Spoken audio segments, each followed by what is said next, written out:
മാസപ്പടി കേസിൽ മുൻ മുഖ്യമന്ത്രി പിണറായി വിജയന്റെ വീട്ടിൽ എൻഫോഴ്സ്മെന്റ് ഡയറക്ടറേറ്റ് പരിശോധന. തിരുവനന്തപുരം ബേക്കറി ജംഗ്ഷനിലെ വാടക വീട്ടിലാണ് പരിശോധന നടക്കുന്നത്. CMRL കമ്പനിയുടെ എറണാകുളത്തെ ഓഫീസിലും റെയ്ഡ് നടക്കുകയാണ്. 12 കേന്ദ്രങ്ങളിലാണ് റെയ്ഡ്. വീണ വിജയൻ മാസപ്പടി കൈപ്പറ്റിയെന്ന കേസിലാണ് ED പരിശോധന നടത്തുന്നത്. രാവിലെയാണ് ED ഉദ്യോഗസ്ഥർ പരിശോധന ആരംഭിച്ചത്. സംസ്ഥാന പോലീസിനെ അറിയിക്കാതെയാണ് ED പരിശോധന പുരോഗമിക്കുന്നത്.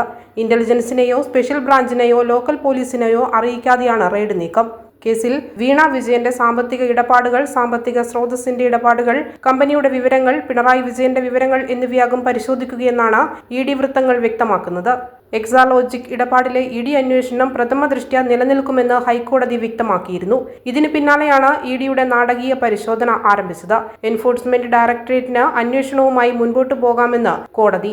ആരോപണ വിധേയർ ആരെന്ന് നോക്കി അന്വേഷണം നിർത്താനാകില്ലെന്ന് കോടതി വ്യക്തമാക്കുകയായിരുന്നു.